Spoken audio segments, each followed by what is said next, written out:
Hi, my name is Hannah. Welcome back to my channel, Savage Reads.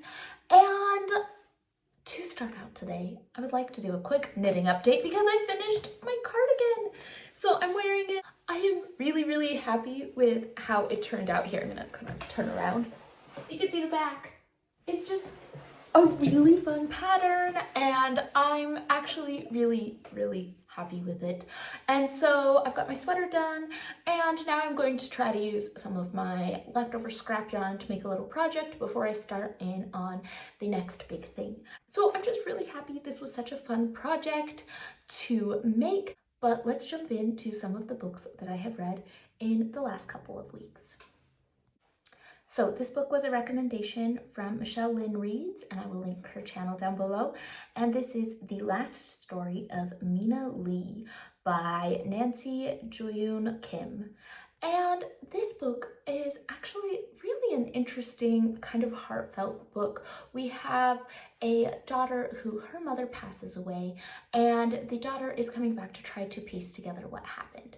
And the mother and daughter haven't been super close because the mother speaks Korean and this daughter never really learned Korean, and you try to figure out a little bit of the mother, Mina Lee's, story before she died, and you get her daughter and how she's going to move on and make those connections to her roots. And I love a good immigrant story. It had those fun elements of a mystery, and overall I thought it was good, if maybe a little forgettable. Probably didn't have the hugest impact, but I still really enjoyed it. Now, my only big downside is I did listen to this book, and I did think that the audio narrator was a little bit on the boring side. I did find her narration to be a little bit robotic almost, and didn't feel super engaging. So I didn't love the audiobook, but I think that this was a good book, especially if you are looking for a book that talks about mother-daughter relationships, immigrant stories, and connecting with your past. I think that this was a really well-done book.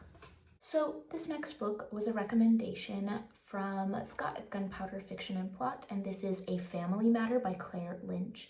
And I really enjoyed that this book was short and explored some really difficult things. We have two storylines. We have the story in 1982, where we have a woman, Dawn, who is adjusting to life as a new mother and makes a connection with someone that derails her life. And then we have 2022, where we have Dawn's daughter all grown up. It focuses mostly on the daughter Maggie and her relationship with her father, Heron, and that slow discovery of what happened with her mother that disappeared when she was younger. And so I thought this was a really heartfelt book. I thought discussing some of these issues that are both specific to the family and our societal issues of how we treat people was really important. I don't enjoy infidelity plot lines, but I did see how this worked really well in the context of the story. This soft family drama kind of book where there's a lot of pain on all sides, but also a lot of love. I thought it was really well done. So I enjoyed this, with that caveat of it is definitely not a plot that I would typically go for, and so I didn't always enjoy it, but I did appreciate how this book came together. Another book recommended by Michelle Lynn Reads was Beautiful Ugly by Alice Feeney, and this was fun. We have the book that is following this author, Grady Green, and his wife went missing a year before, and he has been devastated and unable to write. When his agent offers him a house on a tiny Scottish island, he decides to go for it, see if he can relax, focus on writing, and be able to write another book. So he goes out to this island and things aren't quite as they seem. He thinks he's seeing things, and I had a great time with this book. Grady Green was not a reliable narrator, but it works really well in this kind of book. And I thought the mystery was pretty fun. Yes, there are some things in it that seemed a little far-fetched, but you know what? I could suspend my disbelief for something kind of fun, haunting mystery, what is going on kind of book. I really enjoyed this. I liked the setting of this remote town that was hard to access. I just enjoyed this book. So I'm really glad I picked this up, but it does kind of lead me into my thoughts on the next book. So this next book was a recommendation from the channel Stalking Kafka, and this is Penance by Eliza Clark.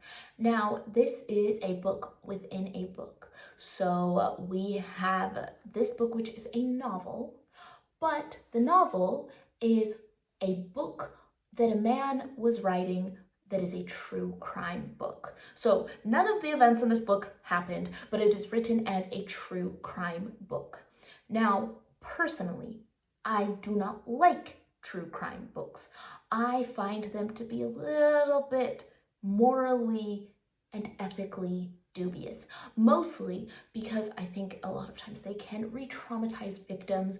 They are putting too much of a spotlight on killers, and I think that it can kind of be icky because you start out a true crime book knowing what happened, and so you are really there for those lurid details, and it feels to me kind of voyeuristic. Now, I understand lots of people really get into the genre of true crime, and there are some true crime books that I really like, but when it gets into really horrible, violent crime, I just don't love that.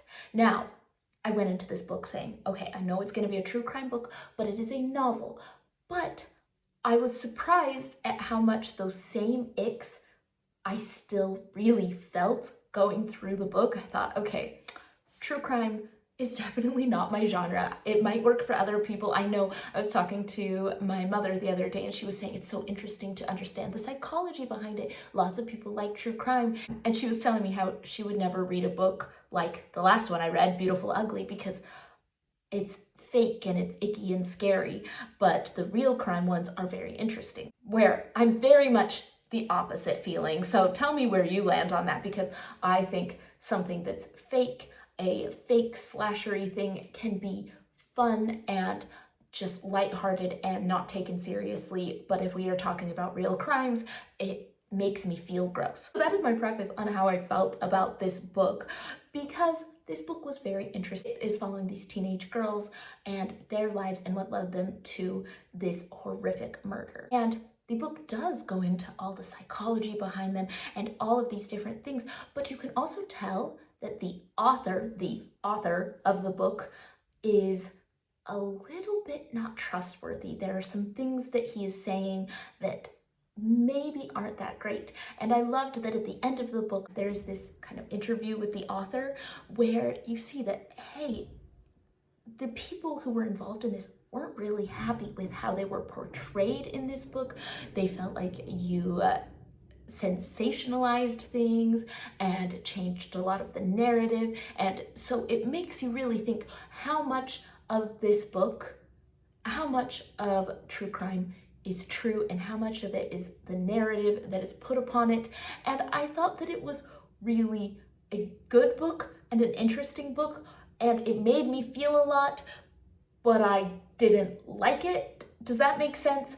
I would probably say 4 out of 5 stars. Like, I really think it's good. I just felt gross reading it because it is that genre that I don't particularly enjoy. But I do have to wonder who the audience for this book is, because if you go into this thinking, okay, it is going to be a really interesting critique on the true crime genre, I think you would get some of that if you already feel like there might be some problems with the true crime genre, right? But if you love true crime and you go into this book, I think you might just enjoy it as an interesting true crime book and maybe not take away the criticisms that are brought forward about the book, because that wasn't focused on as much as the actual fake true crime story. I am so torn on this book because it really did make me think. I was hooked on it and I didn't enjoy that, but that's just how I engage with true crime. I know that so many people engage with it on different levels, but I personally don't love true crime. So I would really love to know in the comments down below, do you like true crime? And if so, why? What are you getting out of it? And if you don't like true crime, how would you feel about a book like this? Is this fine because it's a novel and you think that, as I thought going in, that, oh, it'll be a murder mystery, it'll be fun? Or do you think that it's actually the format of true crime that kind of gives you that ick? Because I did find that for me, not only do I think that there might be some moral things about dealing with real life people, but the format of knowing the crime right off the bat, and there is no mystery, fun element that way. Instead, it is, here is the horrible crime, let's figure out the sordid details. I don't like. So I'd really be interested to hear what you think of true crime, because I definitely had a lot of thoughts about this book. I'm still not sure where I land. Was it successful? Was it not? I do kind of recommend it because it was such an interesting book to engage with. And that is what I read the past little while. I will be back hopefully soon with another book wrap up, and I will see you all on the next one.